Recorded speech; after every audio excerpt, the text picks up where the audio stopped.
Welcome back to Primitive Organic Garden and Guitar today.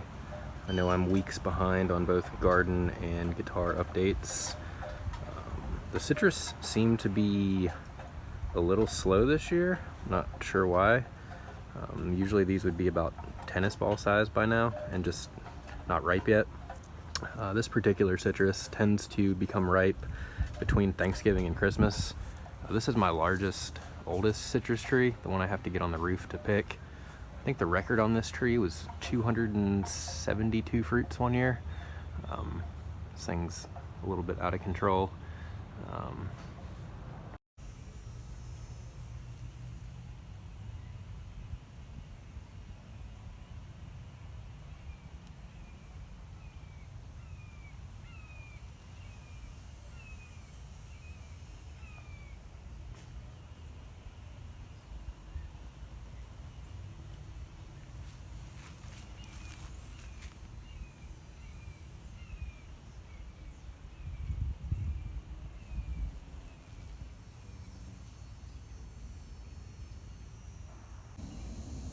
Today is one of the first days that I woke up where it wasn't miserably hot outside. Almost every day from the end of May to the middle of September, it's literally 100 degrees every single day and humid. And it's just sticky and gross. Wow, look at this giant bumblebee. All the moth and the bee are competing for that flower.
Glad to see the sunchokes finally blooming. It's a sign that the miserable 100-degree temperatures of summer are over for the year. You can also see there's quite a few zinnias hanging on. The zinnias don't mind the hot weather, but the sunchokes do. And so when you start to see sunchoke flowers, it's a sign that there's light at the end of the tunnel and it's about to cool down. I think sunchokes are such pretty flowers. I like them better than regular sunflowers. Plus you get to eat the root. You know, regular sunflowers, you can't really eat the roots. Sunchokes, you get all the pretty happy flowers, but you also get a root vegetable you can eat. So next time you're thinking about planting some sunflowers, consider planting sunchokes if you can find a friend that has sunchoke tubers. But alright, here's a good place where I'm gonna plant some potatoes pretty soon. Wow, something's been digging in here, even with the wire all around it. We were looking at peppers earlier. I don't know what we're looking at now.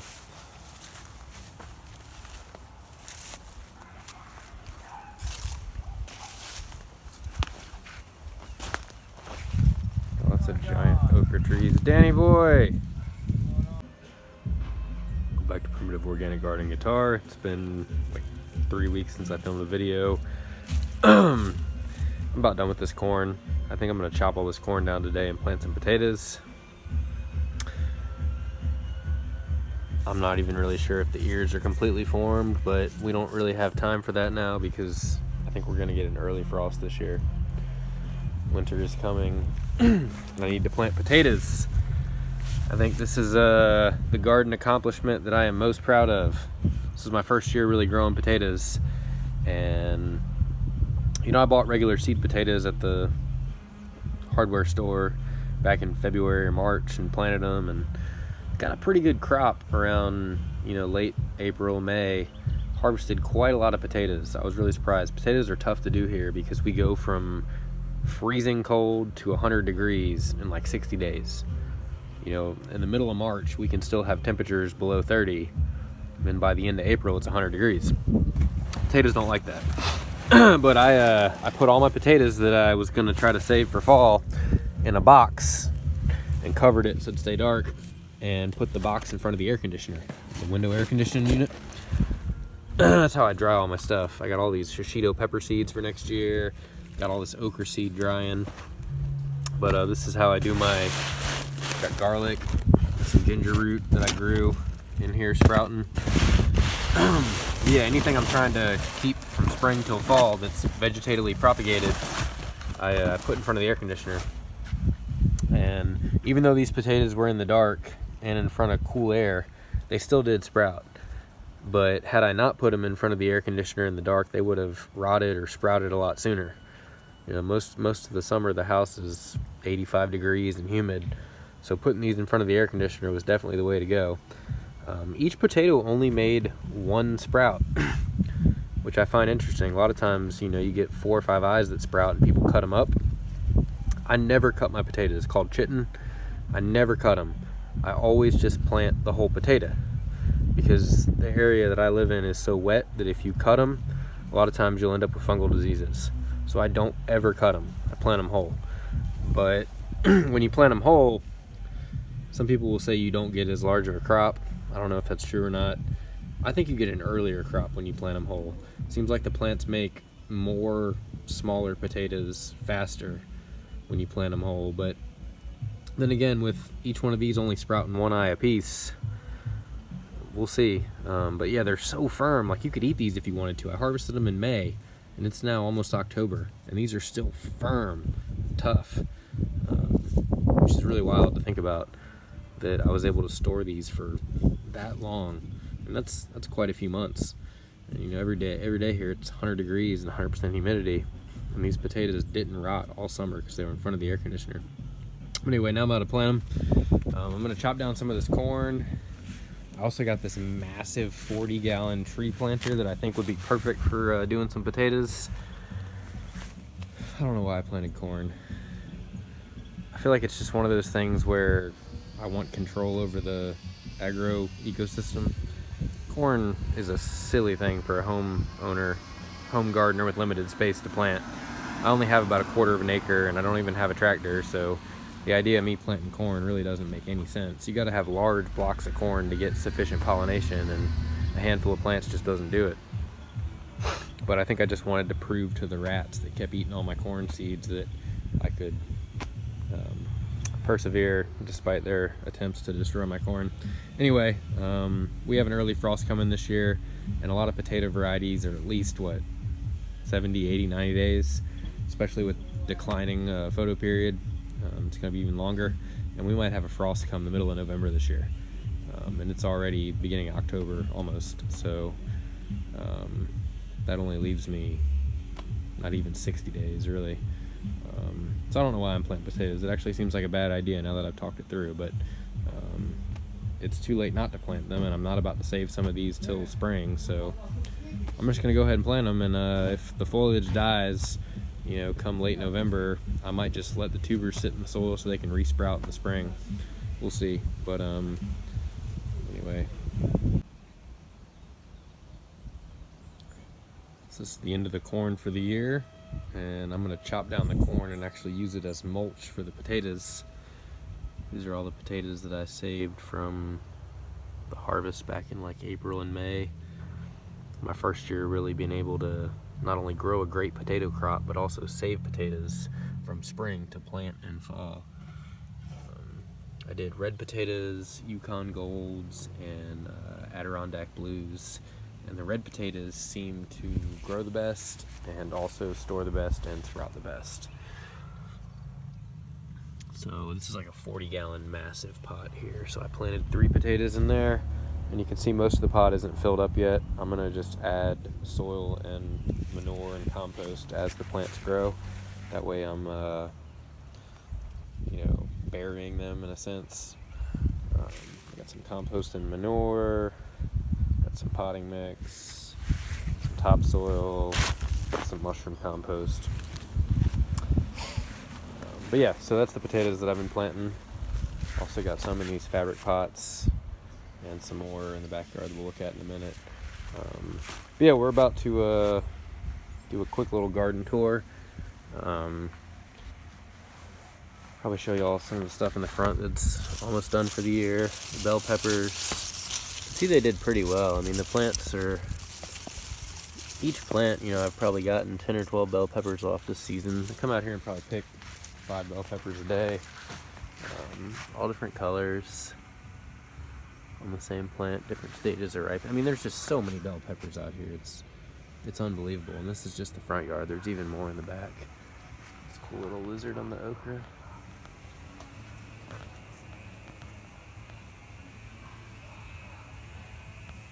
Little farm dog. Yeah, I mean, there's just ridiculous amounts of bell peppers out here. It's kind of shameful that I haven't figured out what to do with these. I probably need to look up a recipe for how to can them, because they're just getting destroyed by like squirrels and bugs because I got so many of them I can't harvest them fast enough. This is one plant and it's probably got 20 bell peppers on it. They're not gigantic bell peppers, but I mean, there's just so many of them. Also some okra in here. I'm looking forward to cleaning this raised bed up for the winter. It got destroyed by dollarweed this summer. There's also some chamber bitter coming up in there if you can see it. Dollarweed's a really problematic weed because it reproduces with these thick, dense underground rhizomes that pop up everywhere. The chamber bitter is also really bad because it produces seeds at a very early stage. Here's more bell peppers. But yeah, so here's the chamber bitter. Chamber bitter or garden bane, that's a really bad weed. And you can see all these, I don't even know if these are technically seeds. They might be some type of like vegetative propagated, I don't know. Anyway, these are reproductive units and they drop and you get new plants. And these things grow incredibly quickly. Like I said, reproduce at very young ages. So they just get out of control pretty quick. There's quite a few of those in there already. And then we have the dollarweed. The dollarweed creeps in from underground. This is something you can't mulch out. I do a lot of no-till, heavy mulching, cardboard sheet mulching, wood chip mulching, back to Eden, all that nonsense. You can't get rid of this stuff because the more you mulch, the better this does. So this is a weed that actually benefits from mulch. So if you want to get rid of this, you need to actually till, which is kind of weird to think about. And then there's all kinds of grasses that creep in here, obviously. But the grasses aren't nearly as big of a deal as the dollarweed's the worst problem. I'd say the garden bane, chamber bitter's number 2. But anyway, let's go look at some stuff in the backyard. Let's look at this little kale collard plant here. It was getting eaten by some diamondback caterpillars earlier this year, but it seems to be doing better now. Got quite a few. Oh man, so I've been seeing these weird symptoms on the potatoes where first the growing points, the newest growth will start to wilt, and then it seems like it works its way down the plant. It seems like the symptoms start from the top, the plant starts to wilt. I also see a lot of leaf-footed bugs on here and stink bugs, and first I thought maybe the leaf-footed bugs or the stink bugs were transmitting some type of bacterial or fungal disease to the plant, causing these leaves to wilt. But it seems like it works its way down the plant, and then eventually the stem rots. I had that happen to a plant last week. I got all these shishito peppers I need to transplant, but it's getting late in the year. Shishitos are my new favorite pepper variety. They are just the absolute workhorse of the garden for me. Look at all these leaf-footed bugs all over these peppers. I need to come out here and just harvest all these before the leaf-footed bugs just destroy them completely. This is what happens. Leaf-footed bugs get in there and they make tiny little holes in them that you can't see, but it lets bacteria and fungi and moisture in, and then the peppers just rot. It's really gross. You can see here's another one that just rotted off. It's not because, these peppers are overripe. It's because they've gotten picked on by leaf-footed bugs, making tiny little microscopic holes in the peppers, and then the humidity gets to them. Planted some potatoes in here too. Alright, let's go look at the real garden. Oh, here's another bell pepper plant. I think this is a yellow bell. Some more tomatoes.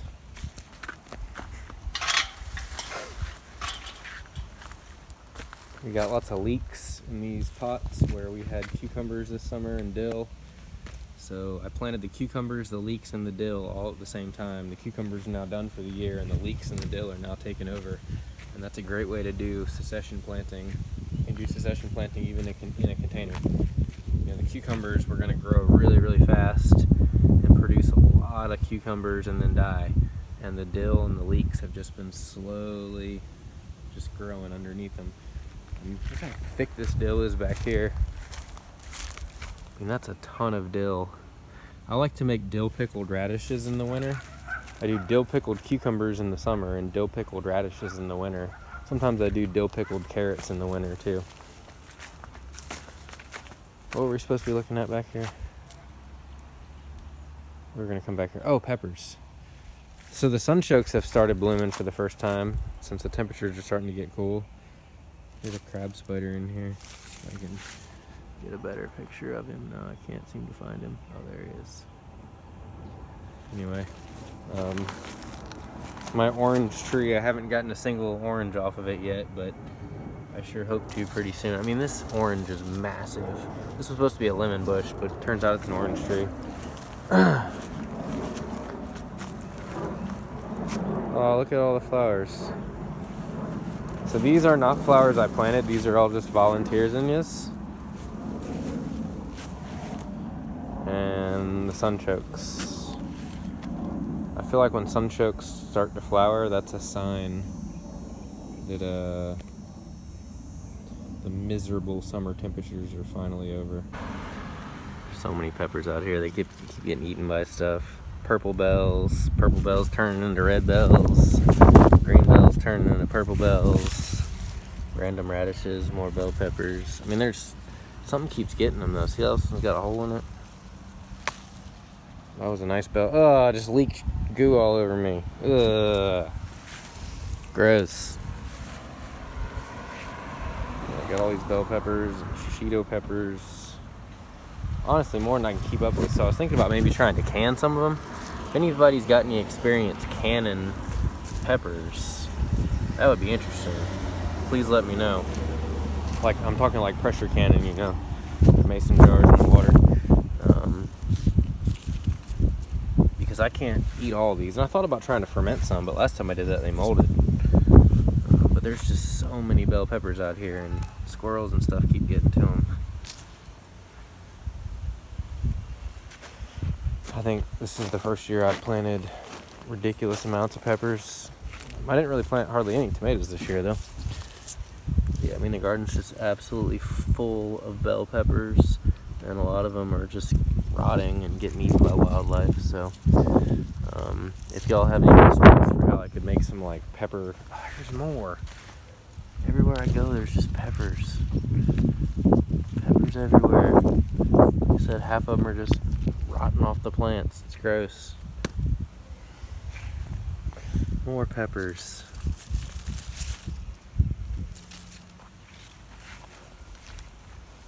More peppers. These are all small. Friendly sunchokes. Sweet potato vines. The beans are finally going to start setting pods again now that the weather's cooling down. Oh, look at this giant grasshopper. It's kind of cool. Don't eat my crops.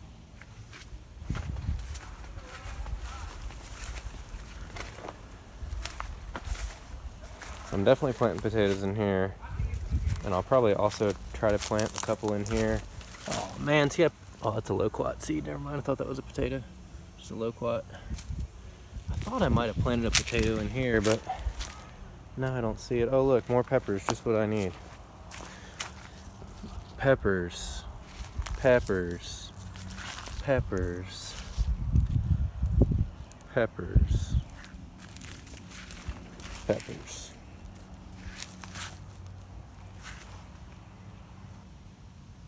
All of this is 100% beyond organic. That's why I lose so many to wildlife. You know, when you start to come out here with herbicides and fungicides and all kinds of sides, a lot of times it keeps the wildlife away too. Keeps the squirrels and the deer and the rabbits from eating your crops because they don't want any of that mess. And they can smell it, I guess. Some random squash thing I tried to plant late in the year.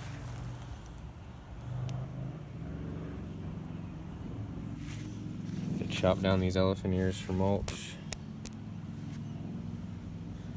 Ochre trees. Some of those are 9-10 feet tall now. More sweet potatoes. There's all kinds of stuff we didn't look at over here. Oh look, more bell peppers, just what I need. Lots of Malabar spinach and sweet potatoes and comfrey, and there's some banana peppers in the back. Pretty flowers.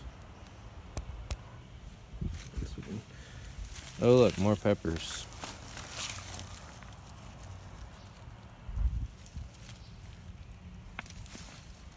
I got a little carried away with the peppers this year.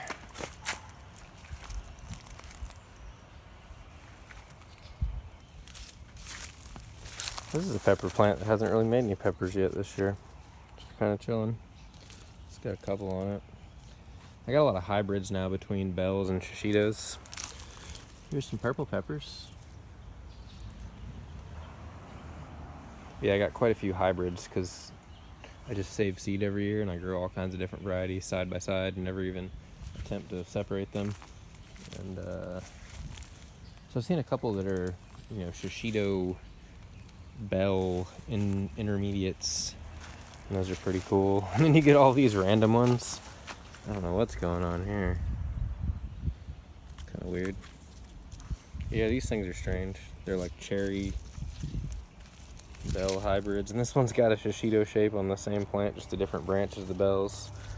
Pepper's weird. It's the orange I was talking about earlier.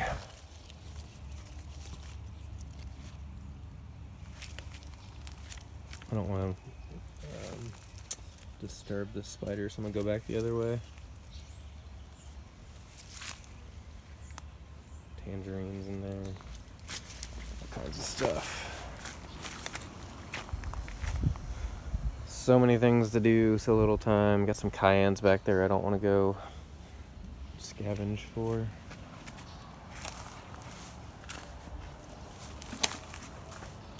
I'm really hoping to have some nice winter crops in this big raised bed here, maybe some broccoli and stuff, but every time I plant seeds, they seem like they get eaten by rats and then the weeds just end up coming up. Oh look, more bell peppers. I'm starting to get mosquito bites. Alright, this video's over. Thank y'all for tuning in. Have a good day.